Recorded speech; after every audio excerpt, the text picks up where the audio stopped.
Hello,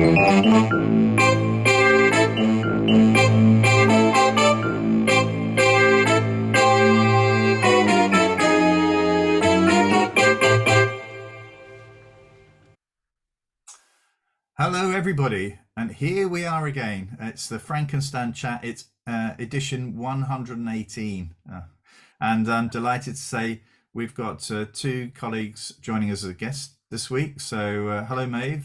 Hello, Jasmine. Hi, Frank. Hi, Sam. Hi. Have you ever had a double act before? We have. It's been quite difficult at times. Remember, Stan, we've had a couple of double acts. I know we were likened to a double act, Morecambe and Wise by one guest. Yeah, Dame Alison Peacock, who's in charge of the Chartered College, was a guest a few months ago and called us. It was like being interviewed by Morecambe and Wise, she said. I saw Alison yesterday. I wasn't able to see her, but it was all done in, I think, in the best possible taste. But anyway, yeah, it's great to have you. And I think, obviously I've known you since 2013, 2012. But perhaps you'd like to just introduce yourself. So should we go to Jasmine first? Do you want to introduce yourself and what do you do and how do we know each other?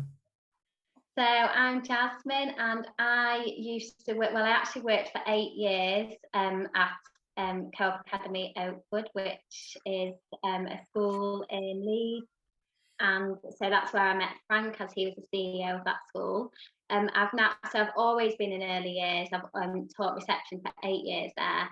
And I now am working at Manor Wood, which is another foundation stage. So I've got nursery and reception children mixed, which is really an amazing experience for me because I just love the mixture of age groups. I think that there's so many benefits for that. So Maeve was the early years leader at Co-op Academy. So we have worked together for a long time. We've done lots of talks together. We worked on so many amazing projects together. We've also written books together. So we're still really keen to carry on our work together. And Maeve, you started this all off, didn't you? Yeah, sorry? You started this all off. Yes. Yeah. Well, going back a long way, I started teaching in 1985, so pre-national curriculum. And I did teach throughout school for 6 or 7 years before going into nursery and reception. But most of my career has been in the foundation stage. 37 years in all teaching, and I have I'm calling it semi-retirement, retired in July. So we'll see how that goes. One of the things I want to do is to carry on working with Jasmine, and I'm going to be doing some work in the school that Jasmine's gone to, which is, like she said, Manor Wood in Leeds, and hopefully another book in the pipeline, and maybe some training. I'm also doing some private consultancy work, and I got my first, what would you call it, first job this week, and it's doing a Zoom to a school in Thailand, in Bangkok. So that's really exciting. Which it might lead to more work, it might not. I'm really not fussed about doing loads and loads of work, because I'm really enjoying the freedom of not working every day. It's been fantastic. We've been traveling off in France and Spain, but I do want to keep a handle on things, and very much want to develop my own practice still, my research in early years. So exciting times ahead, really, for me. Yeah, keeping that link with Jasmine is really important, because we just have worked so well together. That it will be fun times ahead. Your setting received sort of national acclaim, didn't it? I mean, you were forever being visited by people from around the country, and also being invited to various conferences down in London. It was great. We spoke at the Early Excellence Conference in London. Probably about 4 years ago, maybe. And actually, when I left, this still sits in my study. It's just to the right, and this was done by Safa, who is 4, and it was all to do with the I think it was to do with the fire of London. Yeah. That still sits in my study here. I often refer to it to remind me of the fantastic practice that you developed at Oakwood. But I mean, it was based on I mean, I think somebody said to me that it was influenced, is probably the best way, by the work that was going on in Reggio Emilia in Italy. Is that fair, or is this just just sort of just a wild sort of story that I heard? Well, our approach, Yeah. we have been very inspired by the Reggio Emilia approach, but we take inspiration from many different sources. So it might be a book that we've read, it might be some training we've been on, it might be a school or a setting that we visited, and our main inspiration comes from the children. Yes. And that's the really important thing, and that is obviously a very key message in Reggio Emilia. Just going back to the picture, Frank, that you showed, the Fire of London, we didn't set out to teach the children about the Fire of London. And what happened was that in Jasmine's class, there was a huge interest in building and in cities. And I was at a car boot sale one day and I saw a book about London, and it was the history of London, but it had loads of beautiful pictures in of buildings, about different aspects of the city. And two of the pages were about the Fire of London, and the children were really curious about this, weren't they? Yeah. And so then we showed them a piece of artwork that was, I can't remember the name of the artist, but it was an artist from the time of the Fire of London who'd done this beautiful pencil or pen drawing of the Fire of London, and that's what we showed the children. And that was. Oh, and so the child then just went and tried to copy it.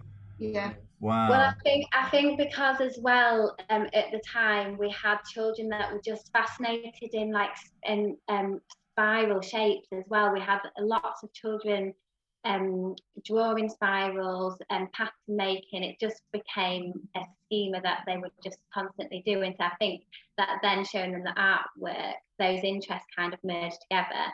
And we found that a lot, didn't we? That often you have this kind of merge of different interests and different fascinations that come together. So yeah, that artwork just became really incredible. Did you, I mean, Stan, I don't think we're going to get onto the main points today. I can feel it. But can you, I mean, I'm intrigued here about the push-pull of, teacher wanting children to, feeling as though an area of study is worth following. And so you're pushing them to, to actually sort of see the benefit of that, against the pull of them pushing in a slightly different direction, wanted to do something else. And I suspect, knowing you two, that's a push-pull that's happening all the time, and you're balancing out the benefits of it, or is there a sort of merger occurring in your thinking? Because there's a lot of that planning in the moment, isn't there? A decision made, I mean, a lot made on that, but actually it's just a professional decision. You think, I'm going to get more mileage out of this stuff that the kids have suggested than the stuff that I thought was worth doing. So I'm just interested in the professional decision making that you're making about those choices. Yes, I mean, there are things that we have to do. So that at Oakwood and now that you're at Manor Wood, there is a daily phonics session and things like that. There are some things that are non-negotiable, if you like. But then the whole time, like you were saying, Frank, the planning in the moment, it's happening every day with our interactions with the children. But also, sometimes there might be some kind of delay in the planning, so that Jasmine might come to me and say, oh, I've got so-and-so in my class is showing an interest in whatever it is, but I'm not really sure what to offer them next or what experiences to give them. Yeah, there's lots of discussion. So that discussion can take place, maybe just two of us, or we might open it up to the whole team, and we might say, have you noticed this about this group of children?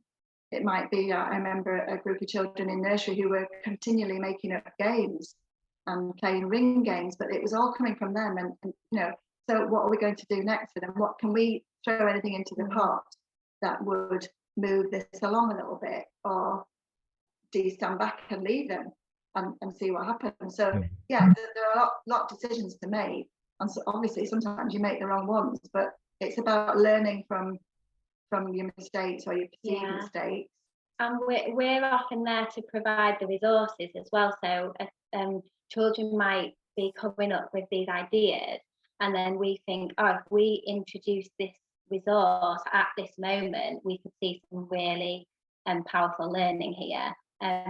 So we had a project where children were talking about countries in the world. We had a huge floor map, and so it just became the perfect opportunity to bring in that resource, and then the learning then continues and becomes deeper.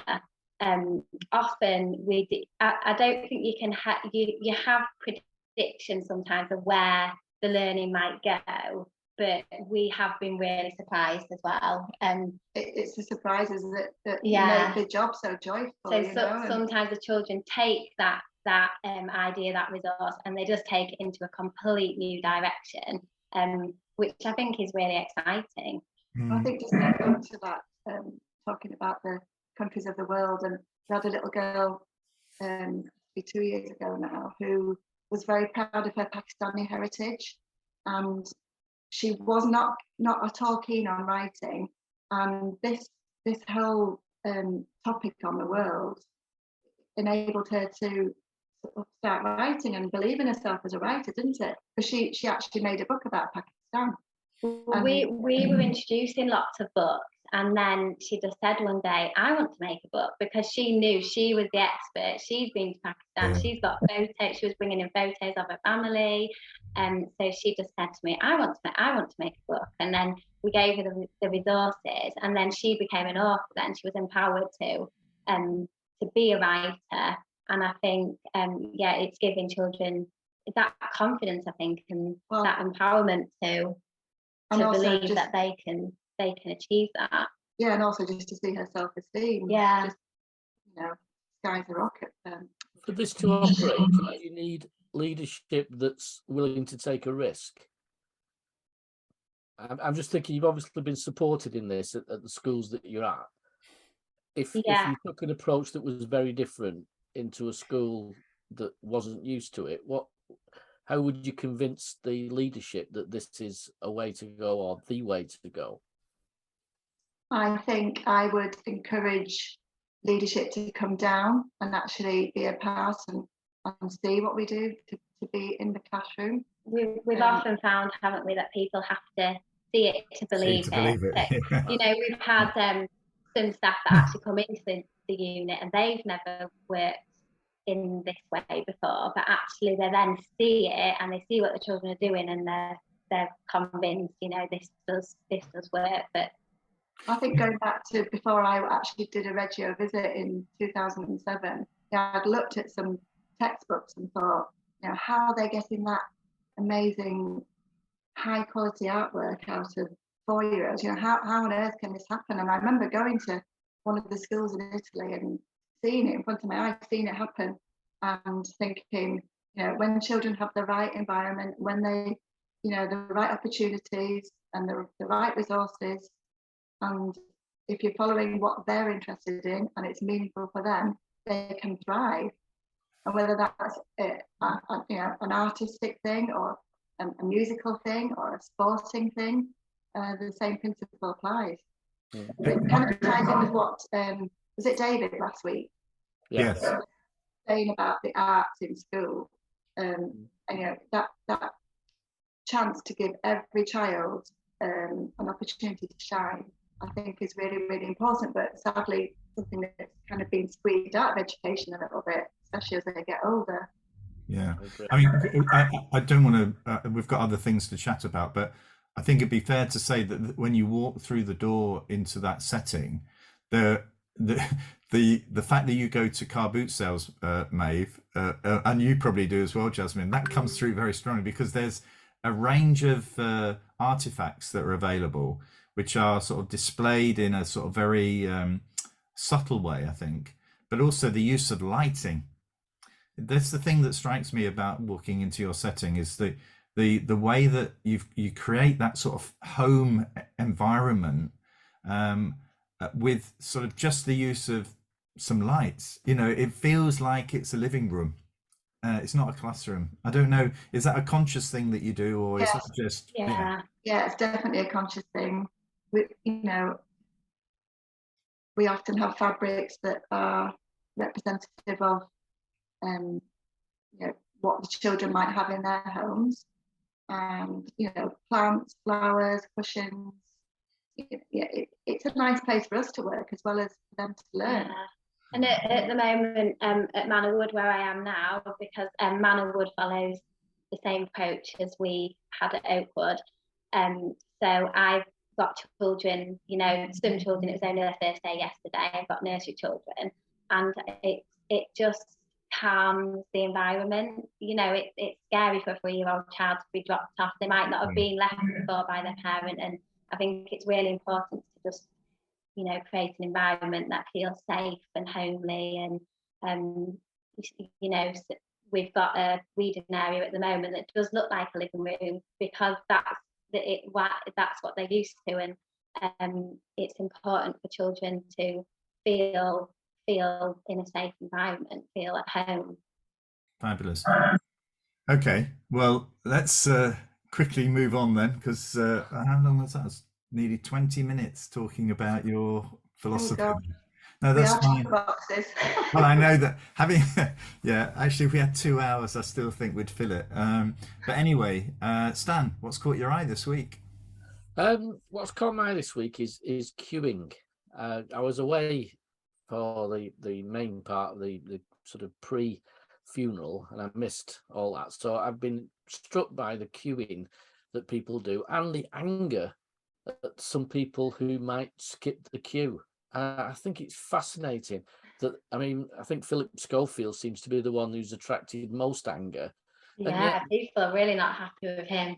Yeah, but there were other people went in the VIP lane anyway, and then his program sort of does oh no, he wasn't pushing in, he wasn't in the VIP lane, he was there reporting like other members of the press, and you think, well, you don't need to do that, because people are really angry because he skipped, and David Beckham's again back to being a hero because he queued up. And it made me think about queuing, and I immediately thought of traffic and my response in traffic. If the motorway is closed down to one lane, I am really angry with the people that go in the empty lane and overtake everybody to the point that I can't relax until it's actually down to one lane and I know nobody else can take advantage. And it just made me think, where does that come from? And I thought about lining up in schools, about a sense of order. But where do we get people so angry, including me, about people who don't obey the informal rules about queuing? It's very British, people say, don't they? Queuing. Yeah, and the anger around it.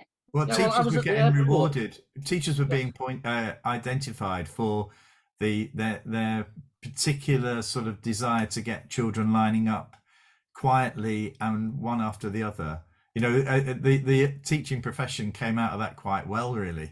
But it makes you wonder about queuing up for buses, if there's a VIP lane for buses or a VIP for. I think people go absolutely berserk, wouldn't they? But actually, I can understand how somebody who's like Macron, if he wanted to pay his respects, a national sort of leader who's only in the country for a day, I think that's a good way of protecting him as well. But people like Philip Schofield or Holly Willoughby, or who seem to be the ones that have got it, why they have been put in a VIP lane, or even an MP, why are they put in or a minister, why are they put in the VIP lane?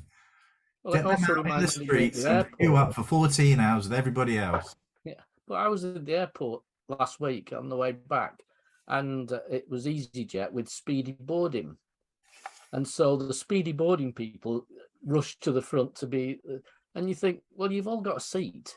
It's not like the days where you had to dash on. In the early flight days, early cheap flights, you didn't have a seat allocated, did you? And you had to rush to get a seat. So I understood it then when people went to the front. But now everybody's got a seat allocated to them. Why is it so important to be quickly in the queue fast? Is there some? You sit there and you just, again, you see somebody sidling through to the front, and you think that's really not right. No. And I can't get my head around whether it's not right because it's not what we do, or is it not right because you're actually getting an advantage over me, which is what I don't like. I think it's the latter, Stan. I think it's the latter. It might well be. But queuing is just an interesting. If it is British, I'm not sure it is actually just British. Well, there was something saying, "Are we the best queuers in the world?" Which I thought is that sort of British exceptionalism, isn't it? Again, creeping in. Go to Disney World or Disneyland and see the queues there that are so well organised, and everything's very clever there because you never see the end of the queue. You see the corner where you assume is the end of the queue, and when you get to the corner, you turn around and there's another line. Very, very clever to put you not to put you off. But yeah, so I don't think we're the only ones who queue. Right. Well, let me move on then to Maeve and Jasmine. What's caught your eye this week? Let Maeve do this. Yeah. Obviously, there's been a lot of news about the royal family this week, but the thing that struck me yesterday on the news was a bit of good news actually about a new treatment for motor neurone disease, where actually the treatment can reverse some of the damage that's been done. And it's very personal to me because my dad died of motor neurone disease way back in 1987, when really at the time most people had never even heard of it. And I think it was made well known by the fact that Don Revie died of motor neurone disease. That was the first kind of high profile person that I remember having it. And so yeah, it's good news that something's finally moving forward with it, because it's a dreadful disease. So yeah, a bit of good news and a glimmer of hope for anyone who's suffering. I think we did some charity work for with rugby league fans. So for Rob Burrow, who's suffering badly at the moment, and I think that raised the profile again significantly, certainly in the sports world. Yeah.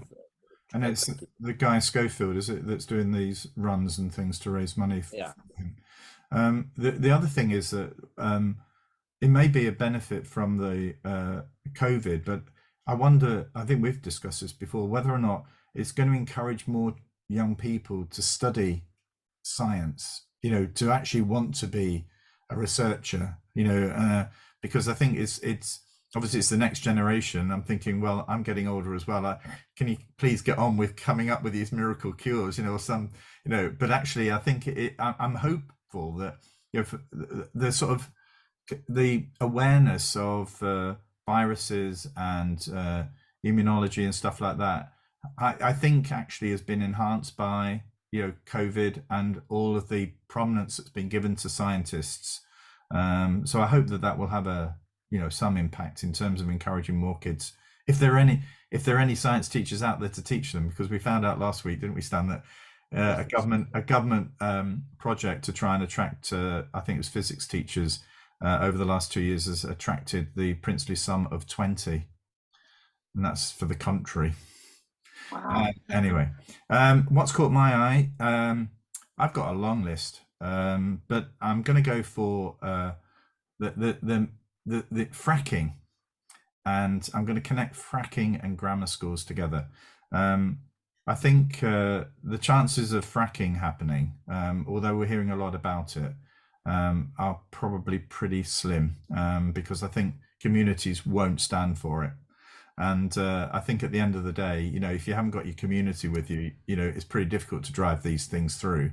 But also it's going to take years. So I think it's probably going to be, kicked eventually into the long grass. And of course, there's the Kit Malthouse, the new Secretary of State, or this month's Secretary of State, has said that he's been asked to develop a paper on grammar schools. And of course, the evidence from from the EEF is that grammar schools are not a very good way of improving social mobility. So, I can see these two issues getting a lot of press coverage, but actually, hopefully, will never actually materialize. So I would like them to flip the grammar school question round and ask the question, would you like more secondary modern schools that don't have the brightest children there? Yes. Would you like more of those where you live? And the answer to that's going to be no. Yeah, because the majority of the children will be going to those schools. Yeah, well, that's it. I think the people who who want grammar schools who've got children assume that their children will go to it. That there's an assumption that you know, my child is bright enough to go. But what's interesting with that, Frank, both those things, the government have said they'll follow the science and the research, and the science and the research in both cases say don't go there. Yeah. Well, I think it's actually the dead cat issue at the moment again, isn't it?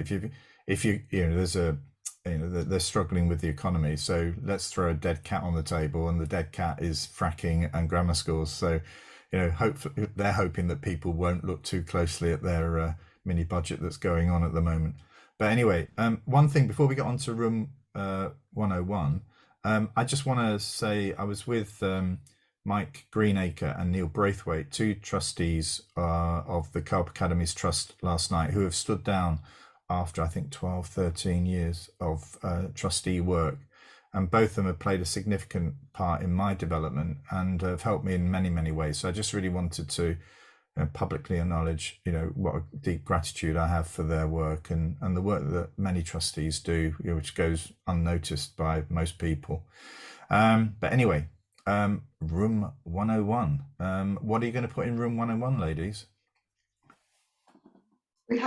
We've had a few debates about this. So I went to pick Jasmine up from her house this morning, so we had a half-hour car journey on the way back. We were talking a bit about the focus on knowledge, weren't we? We were talking about the focus on... You are so controversial, you lot. I mean, we're going to have the government all over us now. We're going to be stripped of our place on YouTube. And that's very much... just explain that a little bit more, because I think you're getting a sympathetic hearing from us.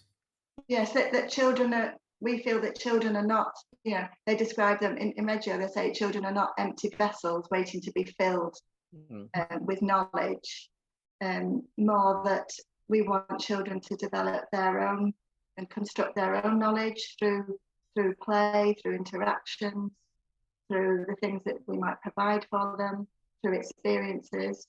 And obviously, like I said before, I mean, there are certain things that we do impact the children. We do teach them phonics, we do teach them how to read, but there's just so much more to their education than that.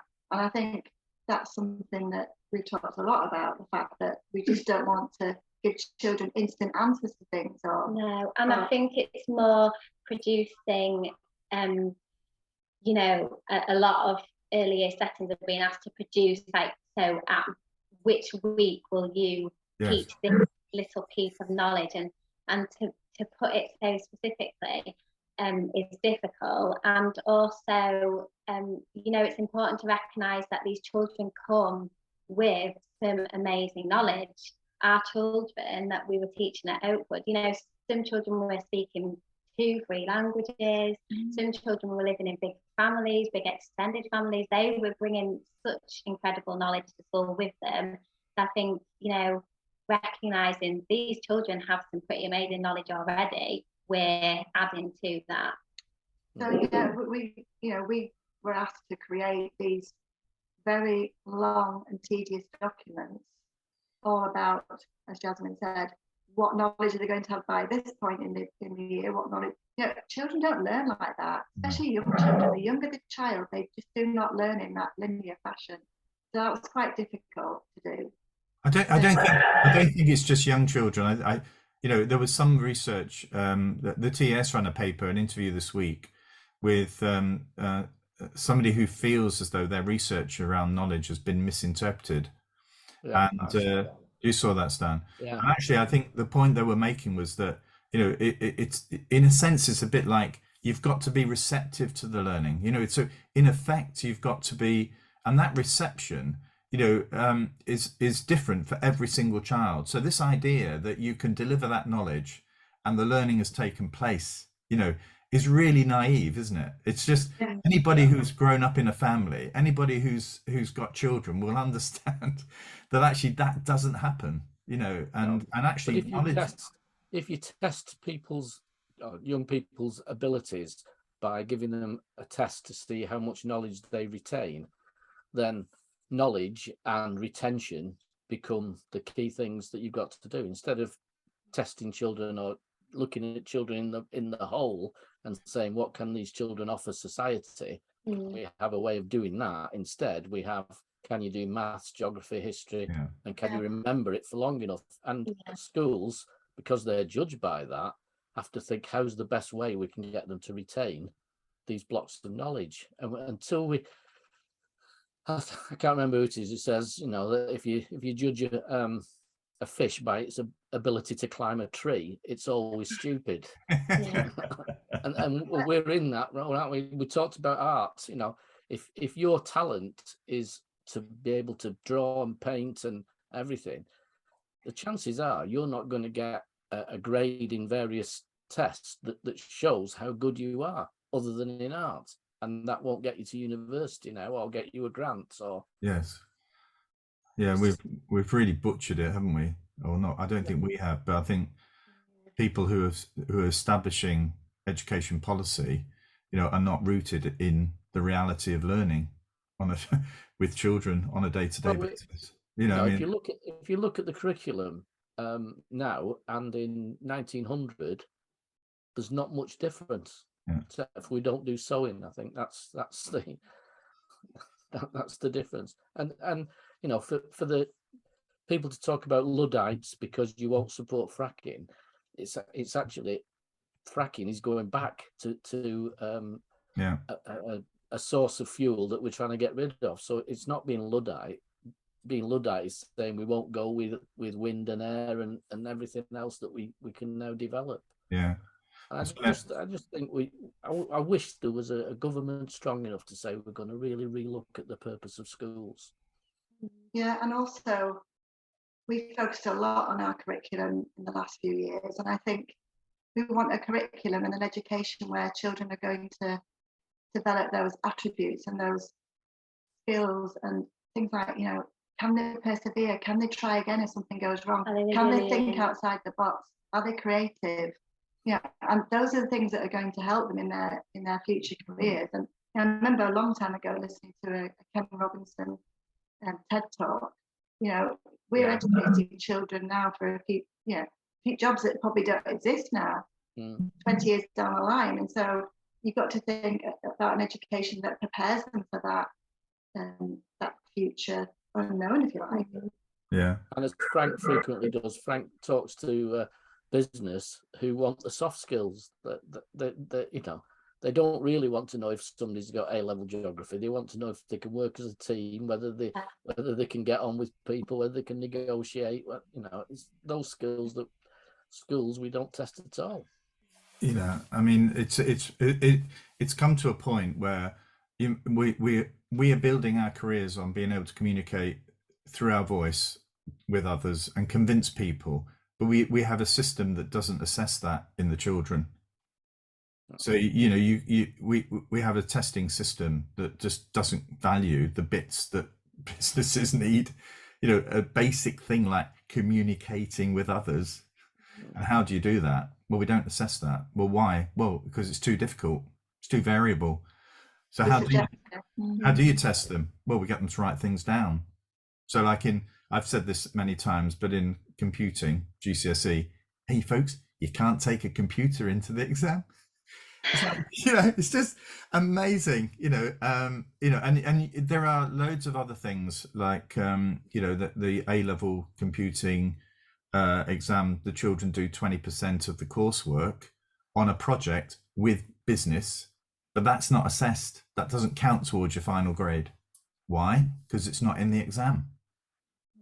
You know, the level of trust about teacher assessment is so low that they feel as though that's the flaky bit of it. It's just going to get inflationary and we'll lose control of it.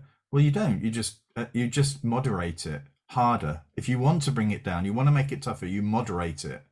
You know, and actually we have a system that it doesn't trust teachers anymore, and it puts the emphasis on exams, as if to say all the kids, it's fairer for all the kids, and the critics will say, well, it's the only way that the disadvantaged kids are going to get a fair crack at it. Is it? I mean, what is it really that disadvantaged children are leaving schooling where we know that they're being able to communicate through the spoken word is one of the central features of a successful career, a successful life. And we're not actually assessing that in some of the most disadvantaged children. Well, that just means the kids that go to the mix in the right areas, whose parents are doing things in a certain way, they're gonna win every time. You know, we're not forcing schools to drive the standards up in that because we don't assess it. You know, but that's what businesses want. But no one's listening to us. Yeah, and the creative subjects again are something that business want. And if you take Picasso, every child's born an artist. The secret is to try and remain one. Yeah. Wow. Do you know, we're not alone. The thing is that people watch our chats because I think they feel as though there's a place where the value, the education values that they have are held by others as well. And the only voices you hear at the moment are those that are slightly different voices to what we provide, you know, and they have at the moment got the power and more sort of visibility. But actually, I think we serve a purpose in saying to others out there who share our views, stick with it, folks, stick with it, fight for it. Yeah. Because if you don't, then it will go, and we will, you know, and we'll have a poor education. We'll have more children with difficulties. We'll have more children not satisfied with education, and we'll have more businesses unable to, you know, recruit the young people to provide energy and drive for their businesses going forward. And more importantly, that means my pension's at risk, you know, because actually we need all the young people, you know, contributing to our country to enable me to, you know, to sort of continue getting my pension. But I mean, on a broader thing, you know, this is just so sad. You can see the wasted talent, you know. Yeah, that is. Yeah. And on that note, happy note, is it? Do anybody want to lift us? Is there much lifting? Do you want to lift us with a positive thought at the end? I've got something funny to say. Go on then. So it's not a joke.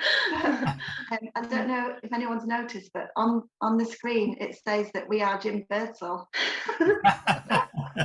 And before Frank pressed record, we were having some issues with my laptop, and so I quickly ran upstairs and got my son's laptop. So we are now Jim Birdsall. So I thought I'd better explain that because somebody could be watching it thinking, they're not Jim Birdsall.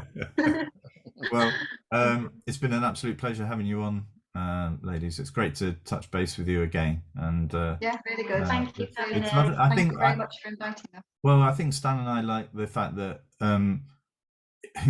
hearing, I mean, particularly you two who are still in the classroom, still doing it, you know, I mean, it's very easy for us to pontificate about stuff, you know, but actually without the reality of what it's like at the moment, you know, I think you provide that, and it's been really, I found it really interesting. So thank you for your time, and we'll post it. I feel like we've only just scratched the surface. We probably could have talked for hours actually. You two you can come back. We'll arrange another trip back to the Frankenstein chat in 2023, because we've got guests lined up now till, I think it's about the middle of January. So I'll let you know, and we'll agree a date, because I'm sure that this is going to resonate quite well with people who watch these videos. So we'll have you back in 2023, and we'll take the discussions further. Maybe talk a bit more about our book as well. About our book. Brilliant. Yeah. Fabulous. Okay. Well, thank you very much, and thank you so much. Stan, we're going to have to be a slightly bit later next week. I'm off to a gig in Leeds on next Thursday. My first gig in years. So. Who are you going to see? I'm going to see a woman called Raina Del Cid, who's an American singer who I've followed for many years, and I've tried. This is a Christmas present from about 2020 because I lost it with the lockdown, and she's tried to do this tour, but it's at the the Brudenell Social Club in. Oh, the Brudenell's good. I've been there many times. I was going to ask where it was, because the Leeds Arena is really nice as well. Yeah, the Brudenell's good. Yeah, so that's where it's at. I think my wife's a bit worried that it's going to be 4 hours of standing. Just hoping that there are some seats somewhere for us. There are some seats. Oh, good. Okay, well, look, see you all next week, and thank you for your time. Bye.